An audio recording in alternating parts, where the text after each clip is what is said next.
Hello students, welcome to my channel Learning History Made Easy. In today's video, I will be explaining about the third stage of Indian National Congress, that is the Gandhian Era. Before going into the video, if anyone is seeing the channel for the first time or if you have not subscribed to my channel, please do subscribe and share it with your friends, and also click the bell button to receive notification whenever I upload new videos. So without wasting time, let us get into the video. So today's video is about the third stage of Indian National Movement or Indian National Congress. Third stage. The third stage is called as Gandhian Era. So in the last few videos, we studied about the first two stages. So the first stage was the moderate stage of Indian National Movement. Second stage was extremist stage. And then now we are going to the third stage. So the third stage is from about 1920 to 1947. So this is how the third stage is. So why is it called as Gandhian Era? Mahatma Gandhi played a major role in the third stage of national movement. So Mahatma Gandhi, he was a very important person. So he played a very important role in the third stage of Indian national movement. And during this stage, farmers, then workers and common people were included in the movement. Farmers, workers, common people, all were included in the movement, in the Indian national movement. And he politically educated Indian masses. Mahatma Gandhi was successful in politically educating the Indian masses. He politically educated the Indian masses, or we can tell the common people. So till that time, the common people were not knowing much about what is happening politically. So he politically educated the Indian masses. So Mahatma Gandhi, he had a very important role in the third stage of national movement. Farmers, workers and other common people were included in the movement, and Mahatma Gandhi politically educated the Indian masses. So as a part of his work in the national movement, he introduced Satyagraha as a tool to fight against the British.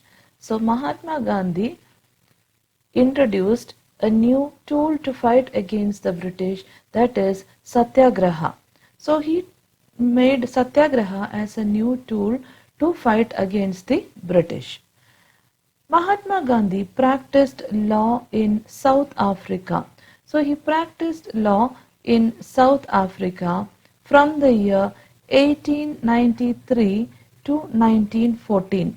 So till 1914, he was practicing law in South Africa. And the technique of Satyagraha, this technique of Satyagraha actually was evolved to fight against the repressive South African government. So he evolved this Satyagraha. The Satyagraha was evolved to fight against the South African government, against the South African government. So when he was practicing law in South Africa, that time he evolved this tool of Satyagraha to fight against the mighty South African government. And after the time period, after 1914, in 1915, he came back to India. Mahatma Gandhi came back to India. After coming back to India, what he did is, he first of all traveled all around India to understand the living condition of the people, to understand the people's living condition. That was the first thing he did. He traveled widely around India to understand the living condition of the people. So the technique of Satyagraha was evolved by Mahatma Gandhi to fight against the mighty South African government. He was practicing law in South Africa from 1893 to 1914, and later he returned to India in 1915. After that, he traveled widely and understood the living condition of the people. And after that, during that time period only, he founded the Sabarmati Ashram. Gandhiji founded the Sabarmati Ashram in 1916, and this ashram was situated at Ahmedabad. And in this ashram, Gandhiji and his followers practiced the ideals of truth and non-violence. So he established the Sabarmati Ashram in 1916, and Sabarmati Ashram was established in Ahmedabad, and there Gandhiji and his followers practiced the ideals of truth and non-violence. So this, because of all these activities and Gandhiji's active involvement in the third stage is called as Gandhian Era. So this much is the introduction about third stage of Indian national movement. Now we have to see the major events which happened in the third stage. So the first major event is Champaran Satyagraha. Champaran Satyagraha, which happened in 1917. So in Champaran Satyagraha, he fought for the peasants of Champaran. Now what happened was, the peasants of Champaran were forced by the British to grow indigo. They were forced to grow indigo, and they were forced to grow indigo on 3 out of their 20 of the total land. Out of the 20 part of their total land, 3 part they were forced to cultivate indigo. And this system of forcing them to cultivate the 3 part out of their 20 part, that system was called as Theenkathiya system. Theenkathiya system. So British were forcing the farmers of Champaran to cultivate indigo in their land. That was the Theenkathiya system. Along with this, they were asked high rent. The British were asking them high rent, then illegal dues, and also fixed prices. All these were demanded, or these were taken by the European planters. High rent, illegal dues, and fixed prices. So with this, the peasants were facing a lot of difficulties, and because of this, Gandhiji took their leadership, and Gandhiji organized a peasant movement. He organized a peasant movement against the British, and this peasant movement forced the British to abolish the Theenkathiya system. So British were finally forced to abolish the Theenkathiya system. Theenkathiya system. So this was the first success of Mahatma Gandhi in making the British agree to their demands. So the Champaran Satyagraha 1917, he fought for the peasants of Champaran who were forced to grow indigo in their 3 part of their 20 of the total land. This was called as Theenkathiya system. High rents, illegal dues, and fixed prices were taken by the Europeans. Gandhiji organized a peasant movement in Champaran and finally forced the British to abolish the Theenkathiya system. So this was the first incident. Now the second was the Ahmedabad mill strike. Ahmedabad mill strike. Ahmedabad mill strike happened in 1918. Now let us see what happened here. A dispute or a difference of opinion started between the mill owners of Ahmedabad and the laborers. Mill owners and laborers of Ahmedabad had a dispute or a difference of opinion. And this dispute or the difference of opinion was regarding wages and bonus. They were not getting enough of wage and they were not getting proper bonus. For that purpose, there was a dispute between the mill owners and laborers. So Gandhiji, in order to support them, what did Gandhiji do? Gandhiji undertook a fast unto death. That is, Gandhiji started a hunger strike or a fast unto death, and finally the mill owners were forced and they agreed to increase the wages by 35%.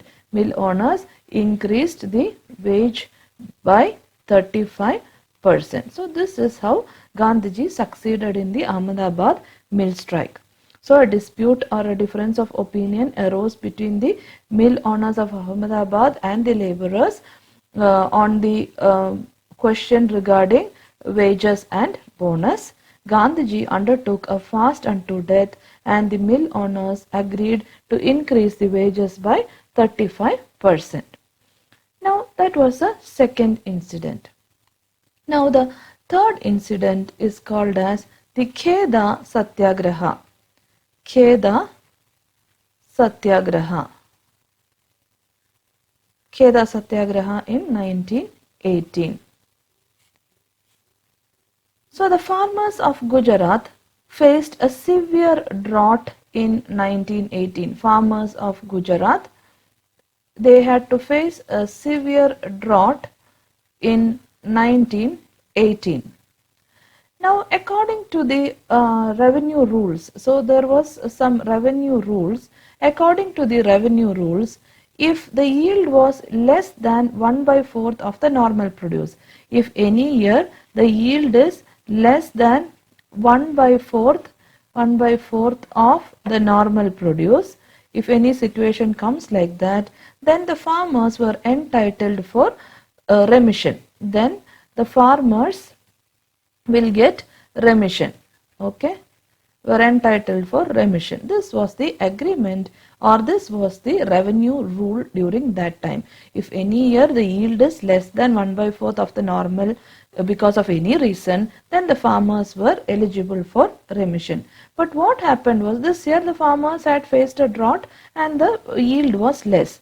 But even though the rule was like this, the British refused this. The British were not ready to give the remission. So Gandhiji took the leadership of the peasants. Gandhiji took up the leadership and asked them that they need not pay taxes, because the rule is there that if the yield is less, then they were entitled for remission. So Gandhiji told them not to pay taxes. And with this, the authorities were forced to become liberal. And what the authorities did, the authorities agreed that only those who could afford to pay have to pay the taxes. Only those who can afford to pay need to pay taxes. Okay, that was the agreement made. So this made Gandhiji very popular among the people. This success also made Gandhiji very popular among the common people. So in Kheda Satyagraha 1918, the farmers of Gujarat faced a severe drought in 1918. According to the revenue rules, whenever the yield is less than 1/4 of the normal, then the farmers were entitled for remission. But the British refused this.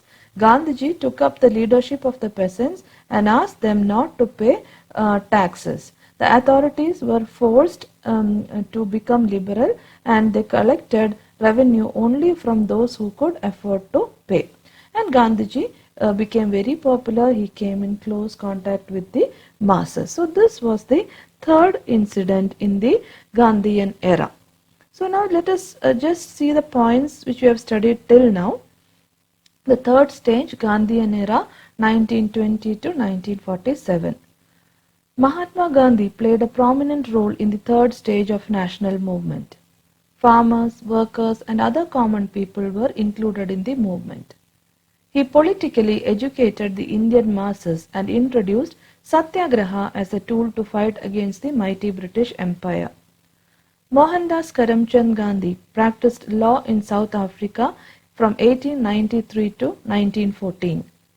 The technique of Satyagraha was evolved to fight against the repressive South African government. He returned to India in 1915. He travelled widely and understood the living condition of the people.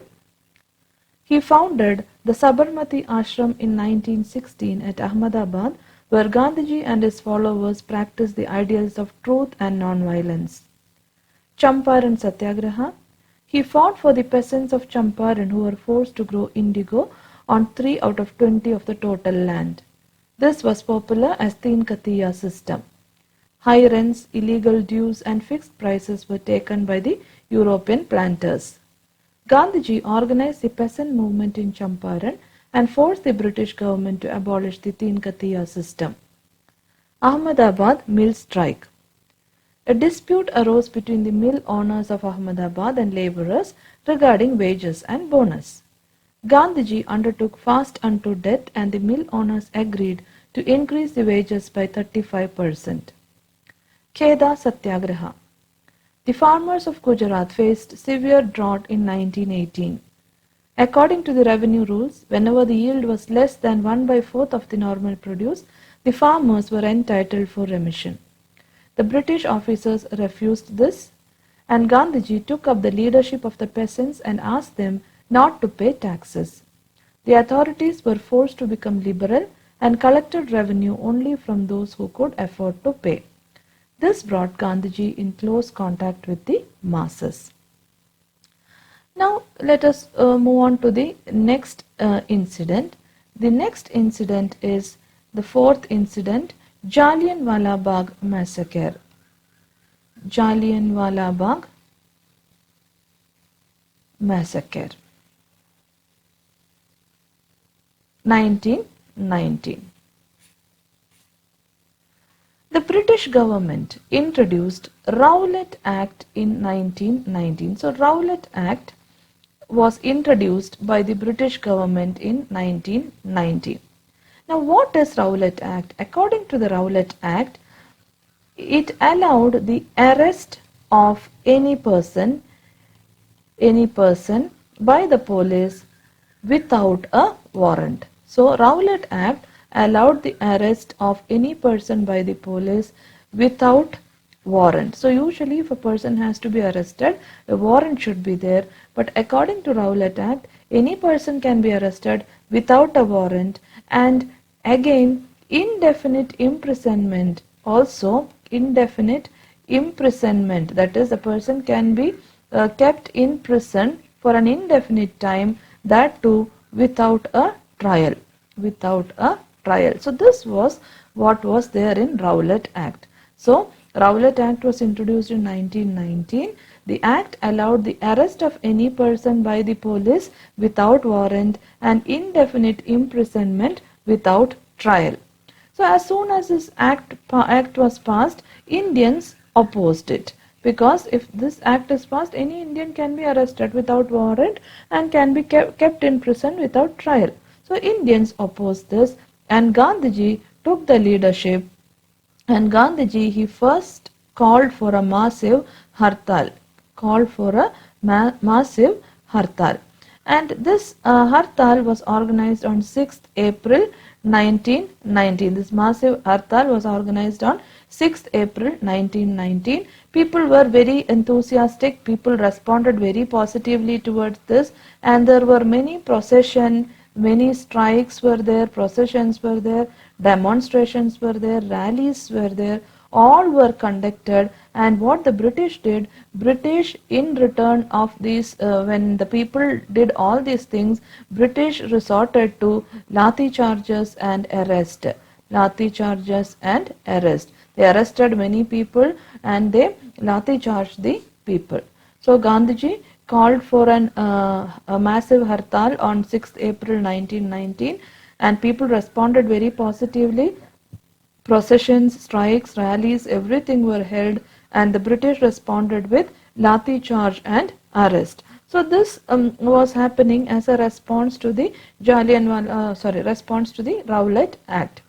Now when many people were arrested, and again one more protest meeting was, so this rally was a massive hartal happened on 6th April 1919, and another protest happened on 13th April 1919, and this protest happened in a garden, that is Jallianwalabhag.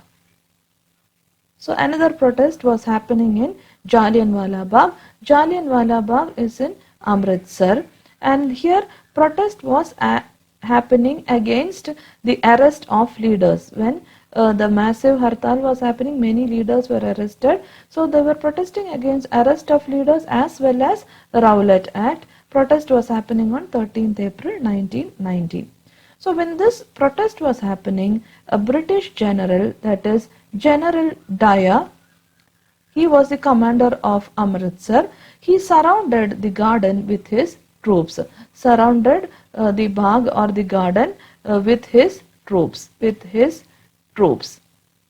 And what he did is, he ordered his people or his troops to shoot at the unarmed protesters. He ordered to shoot at the unarmed protesters, because the protesters were just they were conducting a meeting. They did not have any weapons with them. So when General Dyer, he ordered his troops to shoot them, the protesters were unarmed. They were not having any arms or ammunition with them. The troops fired till the ammunition exhausted. That is, General Dyer's troops continuously, they started shooting till their ammunition exhausted. That is, till their ammunition exhausted, they continuously they shooted at the protesters. And the protesters included women, children, elderly people, all were there in the protesters. So in Jallianwalabhag, a protest was happening on 13th April 1919 against the arrest of leaders and against Rowlatt Act. General Dyer, who was the commander of Amritsar, surrounded the bagh with his troops and ordered to shoot at the unarmed protesters. The troops continuously fired till their ammunitions were exhausted. And as a result of this continuous firing, thousands of people were killed. And thousands were wounded. Many were killed and many were wounded. And this was a very shocking incident. The world was shocked at the brutality of the British. The whole world was shocked at the brutality of the British, because they were shooting on unarmed people and the people were just holding a protest. There was no violence there. And General Dyer was just recalled from India. As a result of this, General Dyer was recalled, that is, he was recalled back to Britain. He was recalled from India, but he was not punished. And as a protest against this incident, Rabindranath Tagore, he renounced his knighthood. That is, he renounced or he gave up his knighthood, the title or the position given by the British. He gave up as a protest against this incident. So as a result of the firing, thousands were killed and wounded. The world was shocked by the brutality of the British, and General Dyer was recalled from India and was not punished. Rabindranath Tagore renounced his knighthood in protest against this incident. So this was the famous Jallianwalabhag Massacre. Now the next incident which happened during this time was the Khilafith Movement. Now let us see what is the Khilafith Movement. The Muslims all over the world was angry on the British. The Muslims were angry with the British. So what was the reason for the anger of the British? The Muslims were angry because the British ill-treated their caliph. With the British, because they ill-treated the caliph. So who was a caliph? Caliph or Khalifa is considered as the religious head of the Muslims. So the British did not show due respect to the caliph, and that is why the Muslims all over were angry with the British, because they ill-treated the caliph, that is their religious head. As a result of this, the Ali brothers, then Maulana Azad, Hakim Ajmal Khan, and many others, all of them together formed the All India Khilafat Committee for protesting against the British. All India Khilafat Committee was formed. They formed a committee which was called as All India Khilafat Committee. This committee was formed to protest against the British, because British did not show due respect to their caliph, or British ill-treated their caliph. To protest against this, All India Khilafat Committee was started. So, Khilafat movement, the Muslims all over were angry with the British for the ill treatment of their caliph. Caliph is the religious head of Muslims. The Ali brothers, Maulana Azad, Hakim Ajmal Khan and others formed the All India Khilafat Committee, and All India Khilafat Committee was formed to protest against, or for a countrywide agitation, and this was to show their protest against the British. All India Khilafat Committee was formed, and when All India Khilafat Committee was formed, the Indian National Congress extended its full support to the All India Khilafat Committee. Full support was given to this Khilafat movement. Khilafat movement. They were ready to give their full support to their Khilafat movement. And there was a special reason behind this. Bal Gangadhar Tilak and Mahatma Gandhi and Gandhiji, both of these leaders, they found this, or they considered this as a golden opportunity to bring Hindu-Muslim unity. They thought that if Indian National Congress is giving full support to Khilafat movement, it is a best opportunity to bring Hindu-Muslim unity, because if the support is given by the Indian National Congress to the Muslims, they will at least unite together. So they thought that it was a golden opportunity to bring Hindu-Muslim unity. Hindu-Muslim unity. So this opportunity was taken by Bal Gangadhar Tilak and Gandhiji. So this was about the Khilafat movement. So now just let us go through the points which we have studied till now. Jallianwalabhag Massacre. The British government introduced the Rowlatt Act in 1919. The act allowed the arrest of any person by the police without a warrant and indefinite imprisonment without a trial. Indians opposed this. Gandhiji gave a call for a massive hartal on 6th April 1919, and people gave a very enthusiastic response to this. Processions, strikes, demonstrations and rallies were conducted, and British responded with lathi charge and arrest. A protest was held at Jallianwalabhag in Amritsar on 13th April 1919 against Rowlatt Act and arrest of leaders. General Dyer, the commander of Amritsar, surrounded the Bagh with his troops and ordered to shoot at the unarmed protesters. The troops fired till the ammunition exhausted. Thousands of people died and thousands were wounded. The world was shocked at this brutality by the British. General Dyer was only recalled from India and was not punished. Rabindranath Tagore renounced the knighthood in protest. Khilafat movement. Muslims all over were angry with the British for the ill treatment of the Caliph, considered as a religious head of the Muslims. The Ali brothers, Maulana Azad, Hakim Ajmal Khan and others formed the All India Khilafat Committee and called for countrywide agitation. The Indian National Congress extended its full support to this movement.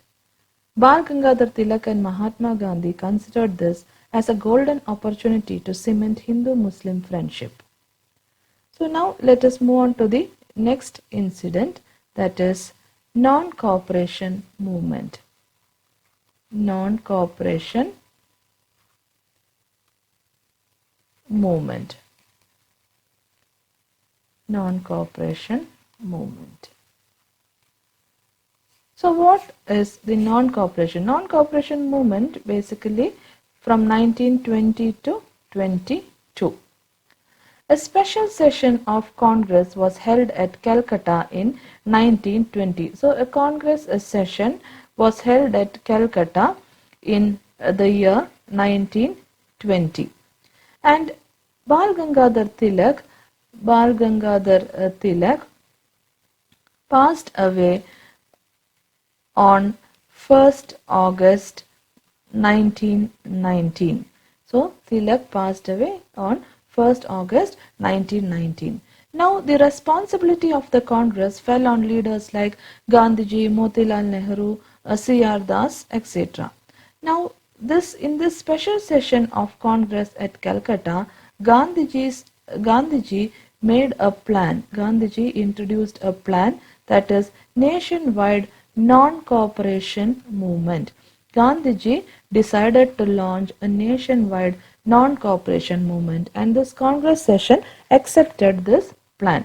So Gandhiji's plan was accepted by the Congress. So a Congress session was held at Calcutta in 1920. Bal Gangadhar Tilak died on 1st August 1919, and the responsibility of the Congress fell on Gandhiji, C.R. Das and Motilal Nehru. Now the Congress session accepted Gandhiji's plan for a nationwide non-cooperation movement. So as a part of this, they started boycott movement. So as a boycott movement, many students boycotted schools and colleges. Schools and colleges were boycotted by many students, and these students later they joined national institutions. They boycotted schools and colleges and they joined national institutions like Kashi Vidyapita, Jamia Millia Islamia, etc. So national institutions were like Kashi Vidyapita, Jamia Millia Islamia, Jamia Millia Islamia, etc. So they joined all these institutions after boycotting the schools and colleges. So that was a major response. They boycotted, students boycotted schools and colleges, and they joined national institutions. Another response to Gandhiji's call for nationwide non-cooperation movement was courts were boycotted, offices were boycotted, legislatures were boycotted, all these government institutions, all these were boycotted by the Indians. And even they started boycotting foreign goods. Any goods made in foreign countries were also boycotted. And they collected all these foreign goods and burnt them in public.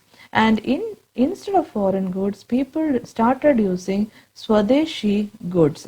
Swadeshi goods were started to be used by the people, and as a part of using Swadeshi goods, people started to wear khadi. So wearing khadi became a symbol of national pride. So people started wearing khadi clothes, and that became a symbol of national pride. They even boycotted titles and honors given by the British. All the titles and honors given by the British government were also surrendered, and that also was boycotted.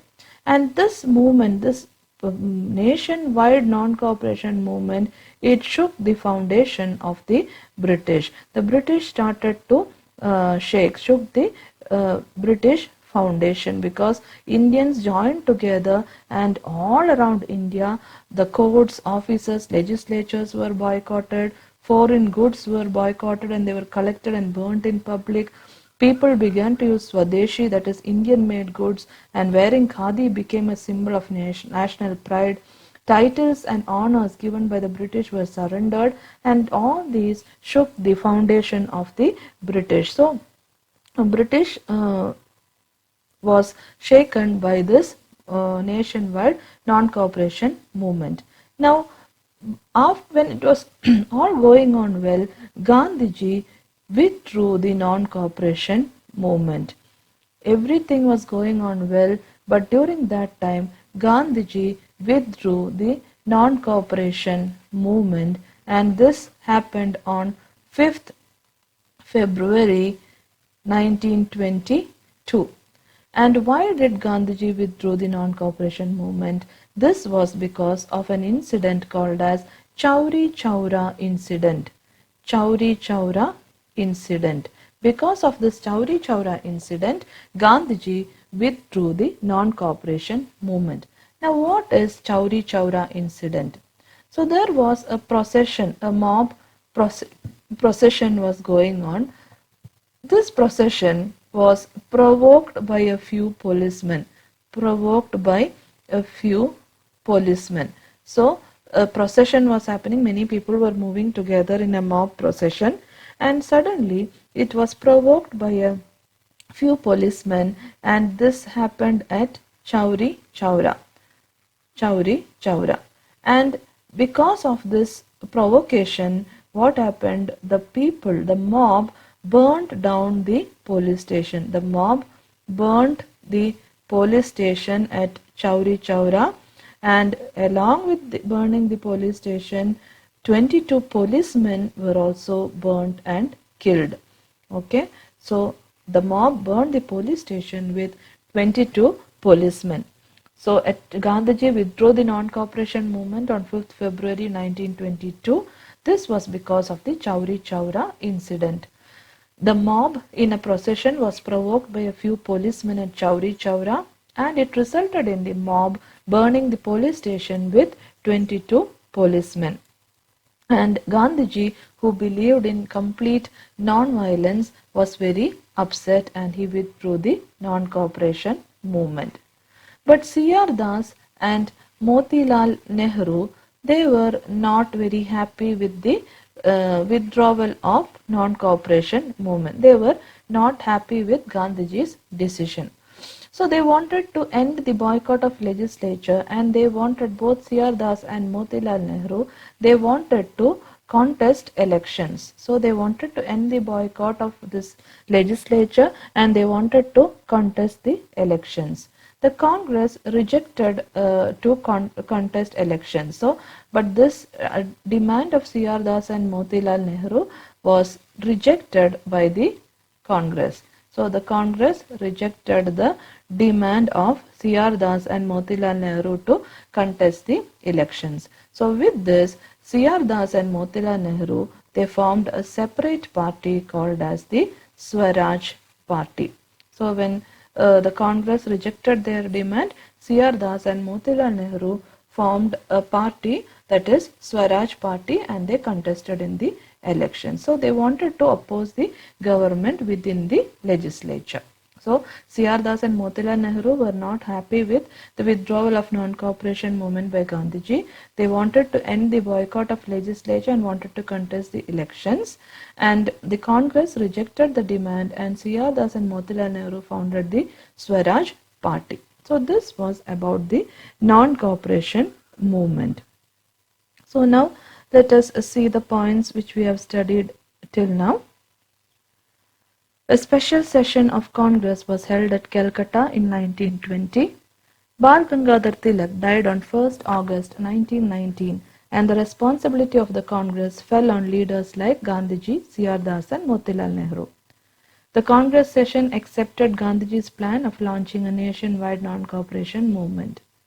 Thousands of students boycotted government schools and colleges and joined national institutions like Kashi Vidyapita, Jamia Millia Islamia, etc. The courts and offices and legislatures were also boycotted. Foreign goods were boycotted, and they were collected and burned at public places. People began to use Swadeshi goods, and wearing khadi became a symbol of national pride. Titles and honors bestowed to the British government were surrendered. The movement shook the foundation of the British Empire in India.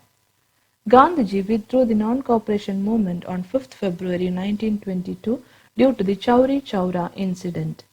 The mob in a procession was provoked by a few policemen at Chauri Chaura, and it resulted in the mob burning down the police station along with 22 policemen. C.R. Das and Motilal Nehru were unhappy with the withdrawal of non-cooperation movement. They wanted to end the boycott of the legislature and contest elections. The Congress rejected to contest elections, and C.R. Das and Motilal Nehru founded the Swaraj Party and contested elections. They opposed the government from within the legislature. So now let us move on to the next incident, that is Simon Commission. Simon Commission in 1927. So the British appointed Simon Commission to console the agitating Indians. So now British somehow wanted to console the Indians. So for that purpose, they appointed Simon Commission. But the Congress immediately wanted to boycott the Simon Commission. So the Simon Commission was not at all accepted by the Congress. So Congress called for the boycott of Simon Commission. Why? Because none of the members were Indians. They had none of the members of the Simon Commission were Indians. That is why the Congress decided to boycott the Simon Commission. Their famous slogan was Simon Go Back. Simon Go Back was their famous slogan. And during this protest against Simon Commission, Lala Lajpat Rai, he died due to the injuries. He died due to the injuries suffered by police lathi charge. So he suffered many injuries during the police lathi charge, and after that he died due to these injuries. And an all-party conference was held and appointed a committee. So after this, an all-party conference was held, and this all-party conference appointed a committee. And this committee was under Motilal Nehru. This all-party conference made a committee, and this committee was under Motilal Nehru, and it wanted to give an alternate proposal which is acceptable to all parties. So the Simon Commission was appointed in 1927. The British wanted to console the agitating Indians, and they appointed Simon Commission. The Congress called for the boycott of the commission because none of the members were Indians. Simon Go Back was their famous slogan. Lala Lajpat Rai died due to police lathi charge during the agitation against the commission. An all-party conference was held, and it appointed a committee under Motilal Nehru.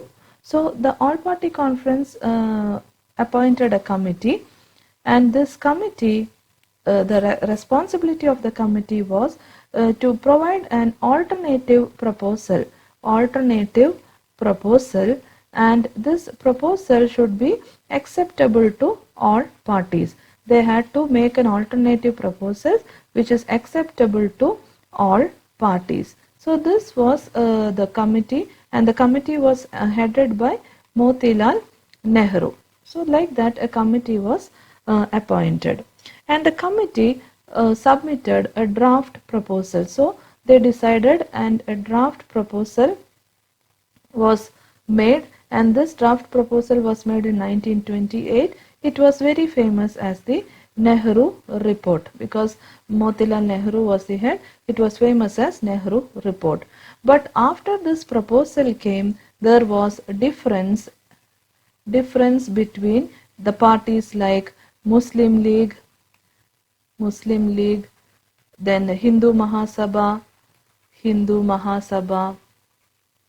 and the Sikhs. So all these started to have difference of opinion regarding communal representation. So after the draft proposal, differences arose between parties like Muslim League, Hindu Mahasabha, and the Sikhs regarding communal representation. So after this, Muhammad Ali Jinnah, he proposed amendments, and he made 14 demands. So he made some changes, and he made some amendments, and he made 14 demands. But the British, they completely ignored the Nehru Report. Okay, so as we see, the all-party conference was held, and a committee under Motilal Nehru was appointed to provide alternate proposals which is acceptable to all parties. They made a draft proposal in 1928, popular as the Nehru Report. Difference of opinion arose between parties like Muslim League, Hindu Mahasabha, and the Sikhs. Muhammad Ali Jinnah proposed amendments to the report, popular as 14 demands. But the British completely ignored the Nehru Report. So when the British completely ignored the Nehru report, another Congress session was held. Congress session was held, and this Congress session was held in 1929, presided by Jawaharlal Nehru. Jawaharlal Nehru presided the Congress session in 1929, and in this Congress session they declared Purna Swaraj, Purna Swaraj or complete independence as the goal of the Congress. Purna Swaraj or complete independence was declared as the goal of the Congress. And it was announced, an announcement was made in this Congress session to celebrate 26 January 1930 as the Independence Day. Independence Day. So this was the declaration made, and Gandhiji was authorized to start a civil disobedience movement. So as a part of this, Gandhiji was authorized to start a civil disobedience movement. Civil disobedience movement. So a Congress session was held in 1929, and in this Congress session it was presided by Jawaharlal Nehru. And here Jawaharlal Nehru declared Purna Swaraj or complete independence as the goal of the Congress. And it was announced that 26 January 1930 will be celebrated as Independence Day. And Gandhiji was given the authority to start a civil disobedience movement. So now let us see about the civil disobedience movement. Civil disobedience movement 1930 to 31. So now Gandhiji was given the authority to start a civil disobedience movement. So what Gandhiji did? Gandhiji placed 11 demands in front of the British. Okay, Gandhiji placed 11 demands before the British, and he said that he set 31st January 1931 as a time, and the British had to accept or reject the demand. So Gandhiji placed 11 demands before the British and set 31st Jan 1930 to accept or reject the demand. The British did not give positive response, so that means the British rejected the demand. They did not give positive response, and Gandhiji launched the civil disobedience movement.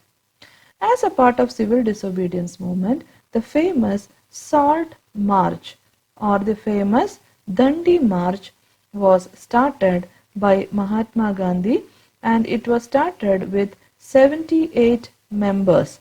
Salt March or Dandi March was started by Gandhiji with 78 members, and it was started from Sabarmati Ashram.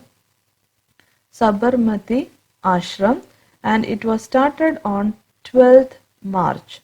On 12th March, Gandhiji and 78 members started his Salt March from Sabarmati Ashram, and it concluded on 6th April 1930 in Dandi.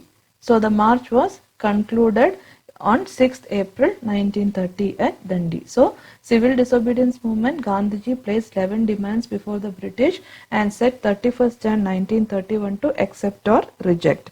British did not show any positive response, and Gandhiji started civil disobedience movement. The famous Salt March or Dandi March was started with 78 members from Sabarmati Ashram on 12th March, and they travelled 240 miles to conclude the march on 6th April 1930 at Dandi. And after reaching Dandi, Gandhiji broke the Salt Law. Gandhiji, as a part of the civil disobedience movement, after reaching Dandi, he broke the Salt Law, and he encouraged the people, and he broke the Salt Law by picking up a handful of salt. And this encouraged the people, and Salt Satyagraha was held in many places. And many other activities were happening as a part of civil disobedience movement, that is picketing liquor shops. Many activities were started as a part of the the civil disobedience movement. One of them was picketing liquor shops, cloth shops which are selling foreign goods, cloth shops selling foreign goods. All these shops were picketed by the Indian people. Then schools were boycotted, government offices were boycotted, government offices, schools, all these were boycotted as the part of the civil disobedience movement. And large scale participation of the people was there in this civil disobedience movement. Large scale participation by the Indians forced the British to do large scale arrest also. The British started to do large scale arrest also to suppress the movement. So as a part of the civil disobedience movement, Gandhiji broke the salt law by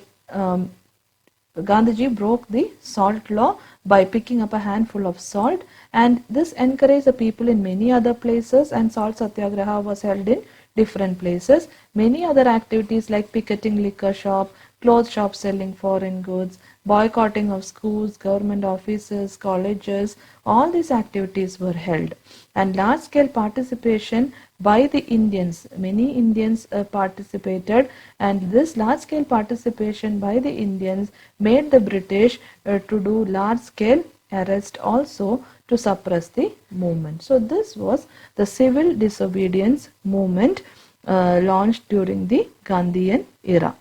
Now let us see the points. Simon Commission. The British appointed Simon Commission to console the agitating Indians. The Congress called for the boycott of Simon Commission as none of the members were Indians. Simon Go Back became a popular slogan. Lala Lajpat Rai died due to injuries suffered by police lathi charge during agitation against the commission.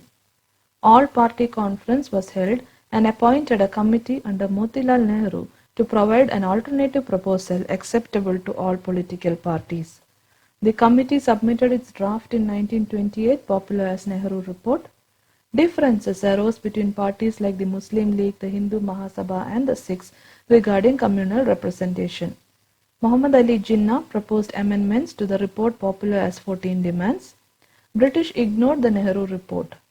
Congress session at Lahore in 1929, presided by Jawaharlal Nehru, declared Purna Swaraj or complete independence as the goal of the Congress. It announced the celebration of 26 January 1930 as the Independence Day. Gandhiji was authorized to launch the civil disobedience movement. Civil disobedience movement.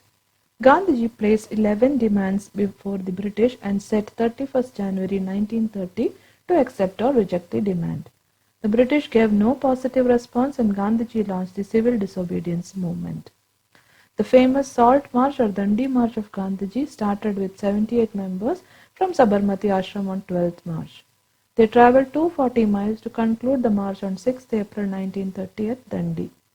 Gandhiji broke the salt law by picking up a handful of salt. This encouraged the people and the salt satyagraha was held at many places.